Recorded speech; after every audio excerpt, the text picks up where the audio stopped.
قسم دی په ستوري باندې کله چې هغه پریوت ستاسو ملګری نه بیلارې شوی دی او نه په سرغړاوي سره سم لار پریخي ده هغه خپل نفسي خواهش نه خبرې نه کوي دا قران خو یو وحی ده چې پر هغه نازلېږي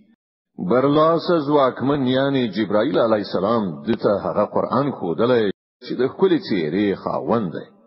نو هغه راغی د المرخاتی پورتنی وافاقو کې ودرید بیا نږدې راغی او پاس زوړن شو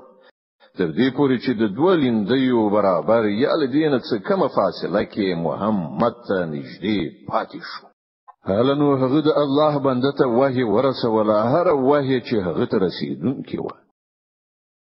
سترګو چې څه ولیدل زړه په هغه کې دروغ ګډ نه کړ سترګو چې څه نو آیا تاسو په هغه شی باندې له هغه سره شخړه کوي چې هغه په سترګو ویني بشک چې د یو بل وار هم جبرائیل پر راکته کې دلو لیدلی یو د سدرۃ المنتهى سره هغه ځای چې نږدې ته د مسلمانانو د اوسېدو جنت دی په هغه وخت کې پر سدره باندې غوړېدل هغه څه چې غوړېدل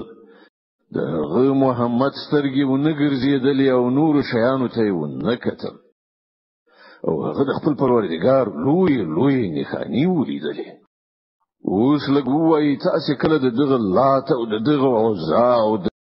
دریم دغه بل بوت منات پر حقیقت باندې څه غور کړی دی آیا زامن ستاسو لپاره دی او لونی د خدای لپاره دا خو ډیر نه حق او غیر عادلانه ویشل شو په اصل کې دا هیڅ نه دی مګر فقط څو نمونه چې تاسو او تاسو پلان نیکی دي الله د دوی لپاره کوم سند نه دی نازل کړی حقیقت دا دی چې خلک د تش وهم او ګمان پیروي کوي او د نفسي غوښتنو مریدان ګرځېدلي دي په داسې حال کې چې د حقوق پروردګار له خوا حقوق ته هدایت راغلی دی آیا انسان چې هر څه غواړي د هغه لپاره همغه حق دی د دنیا او آخرت مالک خو یوازې الله دی په اسمانونو کې چې څومره پرښتې موجود دي د هغو شفاعت هیڅ په کار نشي راتلای تر څو پورې چې الله د یو داسې چا په حق کې د هغه اجازه ورنکړي هغه هم د هغه چا لپاره چې هغه عریضه اوریدل وغواړي او هغه ته خوښ شي حکم کسان چې آخرت نه مني هغه په پرښتو باندې د خزینه معبودانو نمونه ګدي په داسې حال کې چې دوی سره د دغه معاملې هیڅ علم نشته دوی څه د ګمان پیروي کوي او ګمان د حق په ځای هیڅ په کار نشي راتلای نو ای پیغمبره څوک چې زمونږ له ذکر نه مخاړوي او د دنیا له ژوند نه پرته بل هدف نشته هغه پر خپل حال پریږده د دغه خلکو د علم حد فقط هم دغه دی په دې خبره ستا پروردګار خو پوهیږي چې د هغه لارې نه څوک گمراه شوی دي او څوک پر سم لار دي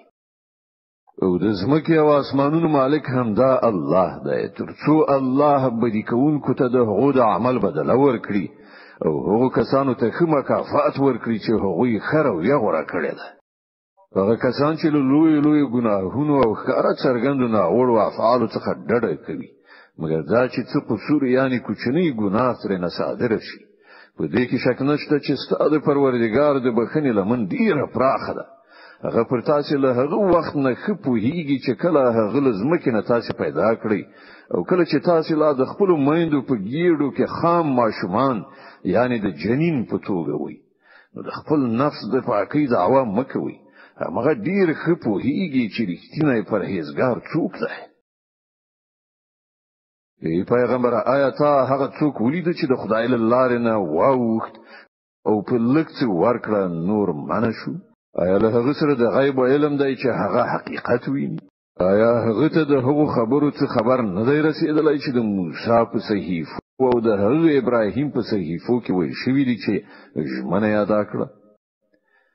دا چې هیڅ پیټه اخیستونکی به د بل پیټه وانخي او دا چې د انسان لپاره هیڅ نشته مګر هغه چې هغه سایه کړی ده او دا چې د هغه د سایه حاصل به ډیر ژر ولیدل شي او د هغه پوره بدله به هغه ته ورکړی شي او دا چې په پای کې ورتک ستا هم دا پروردګار ته دی او دا چې همغه تعالی وخندول او همغه وژړول او دا چې همغه مرګ ورکړ او همغه ژوند وباخه او دا چې همغه د نر او ښځې جوړه پیدا کړه یو څاڅکی یعنی نطفه نه کله چې هغه څه ولکېږي او دا چې بیا ژوندۍ کوله هم د همغه پر ذمہ ده او دا چې همغه بډای کړه او شتمنی ورکړه او دا چې همغه د شعرا دستوري رب ده او دا چې همغه لومړنۍ عاد هلاک کړ او سمودي دا چې لمنځه یو وړ چې له هغه نه هیڅوک باقی پرې نه خود او له هغه نه مخکې د نوح قوم تبا کړ ځکه چې همغه ډیر سخت ظالمان